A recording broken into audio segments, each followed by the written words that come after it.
嗨，大家好，我是坦平叔，带大家真正的中国。今天是2024年11月20号，这一期咱们聊一聊良品铺子。前不久咱们节目也介绍了良品铺子被人举报酸辣粉里没有红薯粉，配料表造假。昨天官方通报良品铺子被举报事件，也就是武汉当地的监管部门出了一个情况通报。根据他那个情况通报得出个结论，就是打假博主的举报不成立。很多网友惊呼这个又是反转，打假博主假打。根据官方的情况通报，似乎是这样这个叫武汉市东西湖区市场监督管理局11月18号发了一个情况通报。我先看看他这个情况通报说的是啥。打假博主举报良品铺子的酸辣粉没有配料表中所说的红薯粉，这个叫什么坚果藕粉呢？没有藕粉，是木薯粉，也就是咱们说的配料表造假。那情况通报到底说的是啥？是不是一码事？我们把这个情况通报一起看一遍。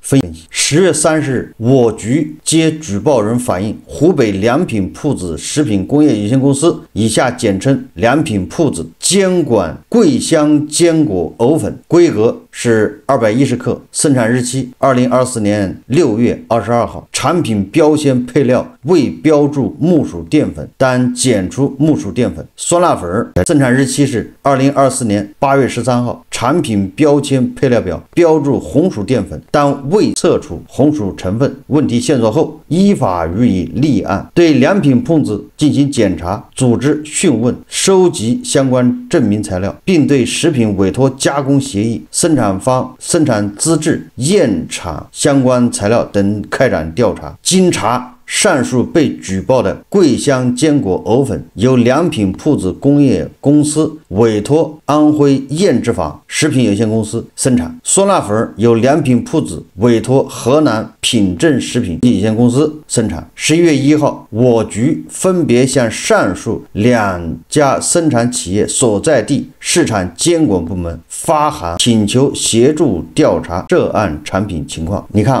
这个就是湖北武汉东西湖区市场监督管理委员会管理局他接到这个举报之后呢，他先是组织材料审查，这个良品铺子你相关手续全不全，生产资质、建厂资料等等，先给你查一遍，你手续都是合规的这个没什么好说然后后面对举报的核心问题，就是你的藕粉里面没有藕粉，是木薯粉，酸辣粉里面没有它配料表中所说的红薯粉，这是核心问题。但是对这个核心问题调查呢，武汉东西湖区监管局它是发函给2个委托加工的厂所在地的市场监管部门，发函给他们协助调查。你看看就是我只做我的事情，我在我们武汉东西湖区，因为举报的那个店良品铺子那个店在东西湖区归他们管，这是在他们辖区，管辖权在他那儿，他来调查。完了之后，因为生产的厂这个良品铺子他自己不生产，他是委托加工，那委托加工一个叫燕之坊，一个叫河南的叫品正食品，那他就给当地的市监部门发协查函这是他整个的办案的经过交代完了。下面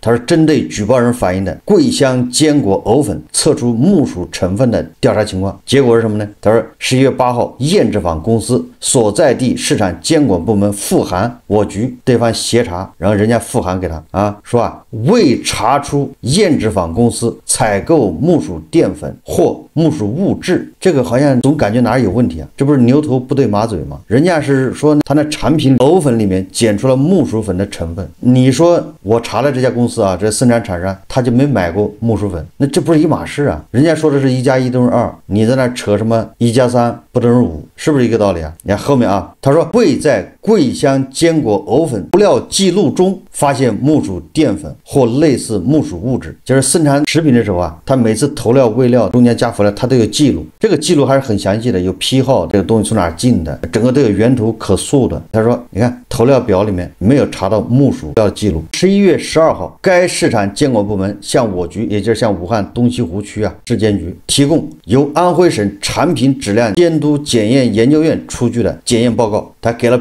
报告的编号说检验结果显示，涉案批次产品及原料未检出木薯成分。这里面有2个问题了，一个这个是当地市监局请安徽省产品质量监督检验研究院出的检验报告，你那个打假博主说藕粉里面有木薯粉吗？人家这个请的第三方检测机构检测的是没有查出木薯粉成分。你看看啊，这个厂家没有买过木薯粉，这个厂家生产的时候也没有木薯粉的投料记录，产品里面第三方检测机构检测没有检出木薯成分，所以你大家博主是举报不成立，假的。这里面还有几个蹊跷的问题啊，就是刚才说的那没有买过木薯粉，没有投料过木薯粉，这个和在最终的产品里面检出了木薯粉，这应该是两件事。那人家说了，第三方检测机构也检测出了啊，它这个涉案批次产品及原料未检出木薯成分，那么结论在这儿吗？你看这个环环相扣，非常严密啊，既没有买过原料，也没有一个投料记录，产品里面也没有木薯粉，似乎啊铁证如山，哑口无言了。问题是你为啥不公布一下涉案批次产品是哪个批次呢？或者是你检测的是哪个批次啊？你得交代一下，大家知道吧？那个厂商出产的产品每次投料是不是一个批次？每一次投料一个批次，你倒是交代一下是哪个批次啊？博主打假的那个批次检测批和你这个请的第三方检测批次是一个批次吗？咱们不是质疑第三方检测造假什么，这不是这个意思，是说你先搞清楚打假博主说的和你委托当地质监部门检测的到底是不是一个东西，一个批次吧，不要说一个东西，是一个批次生产的，是不是？你把这个能说清楚吗？为什么不把这个交代清楚？人家说的是驴唇，对吧？你说的马嘴，那当然对不上啊。第二个啊，他说针对举报人反映的酸辣粉未检测出红薯成分的调查情况，10月12号，品正公司所在地市场监管部门向我局提供由河南省食品和盐业检验技术研究院出具的检验报告，它有批号啊，这个报告的批号说检验结论显示涉案批次产品检出红薯成分。11月18号，该市场监管部门函复我局，也就是河南的这个品正公司所在地的市场监管部门向武汉东西湖区市场监管部门函说从原料采购、投料、生产、成品检验、储存、发货诸项检查，未发现品正公司违法情形，将涉案批次酸辣粉留样产品进行了检验，检验结果合格。这个咱就不说了啊，跟上面藕粉是一样的，还是从这个你有没有买这个原料到你有没有投料，最后反正结果对产品进行批次产品进行检查，检验结果合格，也就是配料表没有造假。这个东西湖区市场监管部门说结合两地市场监管部门协查回函以及我局调查情况，举报人反映的良品铺子工业公司涉嫌委托生产的桂香坚果藕粉检测出木薯成分，酸辣粉未检测出红薯成分，问题并不成立。感谢广大消费者的监督，我局将认真听取意见和建议，切实维护公众的合法权益。看完这个武汉东西湖区市场监管部门的这个情况通报，我想消费者恐怕都有一种无力感，就感觉你憋着一肚子的火，一拳打过去，原来是打在棉花上面，就是说你有什么办法？那现在按照情况通报，那就是打假博主你是诬告，按照《西游记》里面猪八戒的说法告人死罪得死罪，也就是你告良品铺子配料表造假，现在人家没造表，那你就是诬告，那良品铺子他叫反诉，要起诉打假博主。事实上这个良品铺子他也发了一个公告他要追究这个打假博主的责任。这个良品铺子在官方微博发布良品铺子澄清公告，官方调查结果，良品铺子桂香坚果藕粉酸辣粉检出成分与配料表一致。良品铺子表示将对松哥打虎和陕金猎人辉进两人提起诉讼，依法追究其损害企业商业信誉及商品信誉的法律责任。但是今天是20号，良品铺子他在他的官方微博刊登这个良品铺子澄清公告，19号刊登的盖了这个大红的章，良品铺子股份有限公司。在这个里面他说要起诉打假博主，他说他的配料表没问题，但是他应该第一时间在证监会交易所指定的网站，比如说巨潮网比如说还有指定的平台，还有证券报，必须在指定的媒体上或者是网站或者平台发公告，发上市公司的公告。不知道大家知不知道这中间的区别？这个良品铺子刚出来负面新闻的时候，他11月4号第一时间11月5号他就发了一个公告，良品铺子股份有限公司关于媒体报道的说明公告。他这个公告里面说了，公司将对调查工作做好配合，相关结果会第一时间向社会公布。那按理来说，武汉这个东西湖区市场监管部门出来这个官方的通告，良品铺子它应该在交易所证监会指定的这个媒体上披露，这个媒体唯独不包括它的官方微博。交易所指定的披露这个上市公司公告的媒体一个什么巨潮网，一个什么证券报、证券时报，就这么几个媒体指定的。如果11月20号、21号这良品铺子还不发上市公司的公告的话，那它这个就有问题。为什么呢？因为你上市公司的公报，它前面必须有一句话叫本公司董事会及全体董事保证本公告内容不存在任何虚假记载、误导性陈述或重大遗漏，并对其内容真实性、准确性和完整性承担法律责任。这句话是非常大的一个约束力的。你只要发上市公司公告，你这内容必须要真的，如果错了，你相关人、公司还有责任人都要承担法律责任，股民还可以索赔，可以告你。他在自己的微博上发这个呢，无所谓你受误导就是误导了呗，错了就错了，连道歉都不用道歉，就你活该，谁让你自己看就是自己在其他的网站发的任何情况通报，没有什么法律约束力，只有道德的约束力。你看他撒谎，他欺骗，你不用承担什么责任。但是你发上市公司公告就不一样了，如果事后查出来你这配料表造假，那你要给期间买了股票赔钱的人都得赔钱，你得补偿，人家可以起诉的。这不仅是有法律责任，还要赔偿。我说这说话什么意思呢？如果说明天他应该第一时间，昨天就应该公告，如果今天还不公告，那就说明他心虚心里有鬼。所以上市公司好办，虽然咱们不是造假成风、信息披露、违法违规的事情很多，欺诈上市、违法减持，但毕竟它有个达摩克里斯之剑在那儿，就这个剑用不用而已。那你说你在自己的什么官网上面，那你不是想怎么说？这是第一点蹊跷的地方。我认为他如果是底气很足的话，第一，昨天武汉东西湖区的市监局官方情况通报一出，这是官方对我的认可我立马在证监会交易所指定的平台就要披露发公告。因为他前面11月5号出这舆情的时候，他就按照交易所的规定，重大舆情必须第一时间发公告。那么你出了结果也应该第一时间发公告，但是刚才我查了半天没看到如果查到了那还好，查不到那就说明他心虚，这有问题。第二个这更大的问题是什么呢？更大的问题是这些打假博主他早就防着这一手，他买了好多样品，据他们自己说买了几百袋，他现在还在向社会收集。你手上买了个良品铺子酸辣粉、藕粉，你寄给他，这下就麻烦了。我刚才说了那个情况通报里他也不说哪个批次，那人家打假博主手上有好多批次的，你说说吧。所以这一下就悬了，这后面说不定还要翻车这个打假博主叫蛇的一身剐，敢把皇帝拉下马，人家已经做好准备了，就要这个事要搞到底。他手上的样品很多而且他说的有问题的那个批次恐怕他也没公布，哪个批次去送检的恐怕这个有关部门没有掌握。也就是说无论是良品铺子还是官方，恐怕都不知道这个打假博主下一步要搞什么，他手上到底有多少证据和材料，摸不清俗话说得好知己知彼，百战不殆。你这玩意对对方手上有什么牌你搞不清楚，那你怎么跟人打所以这个良品铺子估计心里悬着呢。但是说起诉的那当然可以因为一起诉不是打个2年，2年以后大家都忘了，所以起诉这个从这里面我选择我的判断，我是支持这个打假人的。这几个博主他敢打假这个上市公司，说明他是有备而来，他不可能说仅仅为了流量自己往火坑里跳，这是以卵击石如果你要造假的话，人家上市公司有的是钱，有的是法务团队，告诉你，你要敢拿它去蹭流量污蔑上市公司，人家完全给，因为他的法务团队反正闲着是闲着，跟你打官司嘛。你个人的打假博主哪有那么多资源，哪有那么多精力和时间和钱跟人打官司所以我选择我支持相信这2个打假博主。我想大家心里都有数，大家对中国的这个食品安全问题难道心里没数吗？你能相信谁大家看视频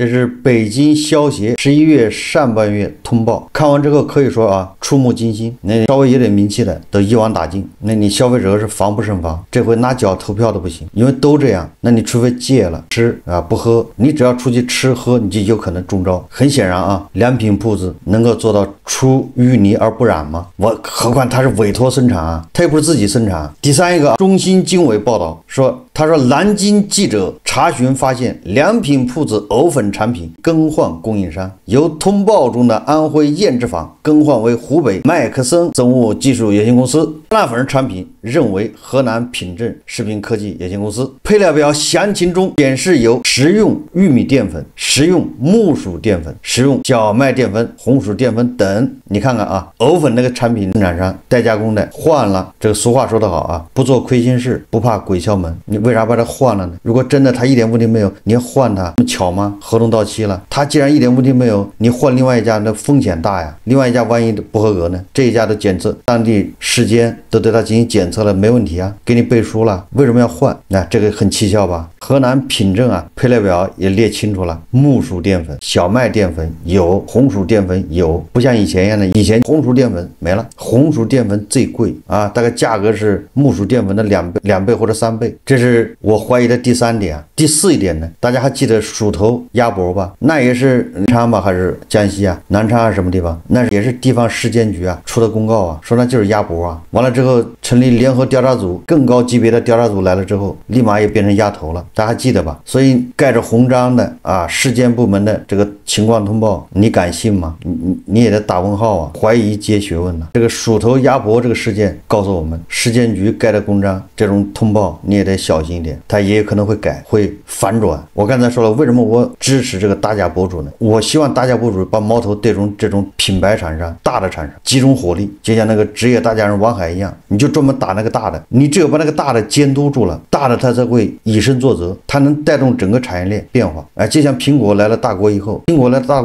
它整个的手机产业链就被优化一遍，这个要求、这种技术、性能、效率都得得到提升。得到提升之后，你的国产手机水平就上去了，这就叫外来的和尚会念经，这就叫引导作用，对吧？你把特斯拉引进来之后，特斯拉这么一搞，大家都要去学习，一学习，你的国产电动车水平也上来了，这是一样的道理啊。大家把矛头对准这些品牌、上市公司啊，这些头部公司，每个行业的头部公司给你盯死了，完了之后你只能老老实实的。那你的这个水平一上去，下面他的要求一高，那他都是委托加工啊，他对下面加工厂要求就高。下面加工厂的就像苹果产业链里面的那些供应链公司一样啊，水平提高，他在给别的小品牌代加工的时候，产品质量、食品安全，它就有保障，要正向的带动作用。而这种正向的带动作用就不可能缺少这些博主，所以我是特别支持打假博主盯准了这些头部啊，这些品牌厂商。我给大家举个例子啊，你说为什么在美股上市的那公司他不敢造假？你也不能说没有造假的，肯定也有，但是为什么非常少，而且他不敢？为什么？当然跟这证监会啊，他这个监管有关系，但是更多的是跟美股里面他有专门打假的公司啊，他就专门在你的报表里面鸡蛋里挑骨头，这种公司在大国是活不下去了，监管就把你赶走了。我们这儿经不起你这么查，你这一查还了得，那不都有问题吗？所以这种公司它在大国就没有，但是在美国，我举个例子啊，你比如我记得有个叫香源公司吧。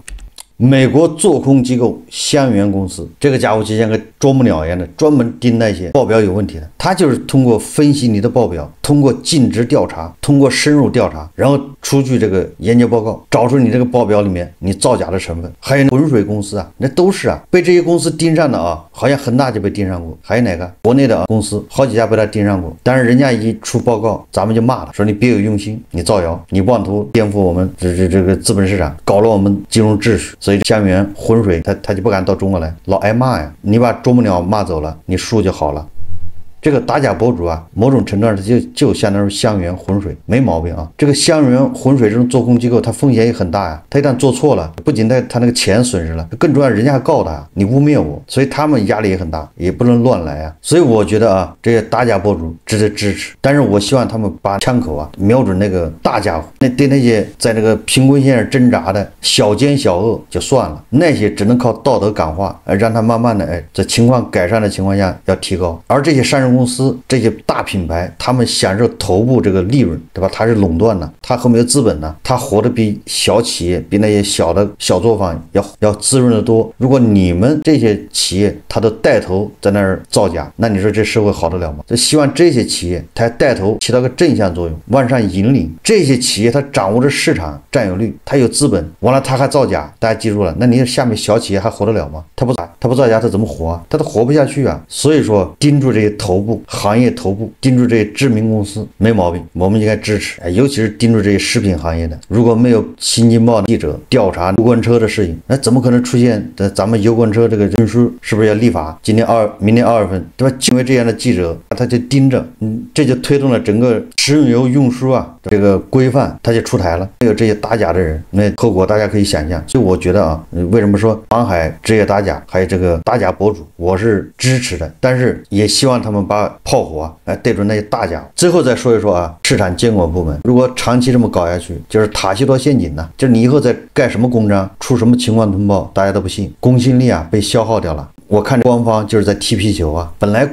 群众等你一个肯定的答复，一个能说得过去的，一个挑不出毛病的一个答复，结果啊，你出来这个答复情况通报是漏洞百出啊，体现出是现在这些市场监管部门不敢担当，不敢作为，怕担责任，都是在踢皮球，把责任推到别的地方去，是他们给的报告，我可不知道，他们说合格，你要找当地的市场监管部门，人家也没错啊，我又不是调查你那打假博主的那东西，我是你协查，让我协查什么东西啊？那我就去查一查。你看人人都不担责任，人人没问题，所以你看啊，就感觉好像一拳打在棉花上面，对吧？就是让消费者有一种无力感。最后也希望良品铺子这样的企业要以身作则，要起带头作用，有错必改，有错就改。作为一家上市公司，你拿着是股民的钱，拿着金融消费者的钱，你还不干好事，这对得起谁呢？好，这期节目我们就聊到这里，感谢大家收看。如果喜欢我的节目，欢迎订阅转发，也可以在下方留言评论，谢谢大家。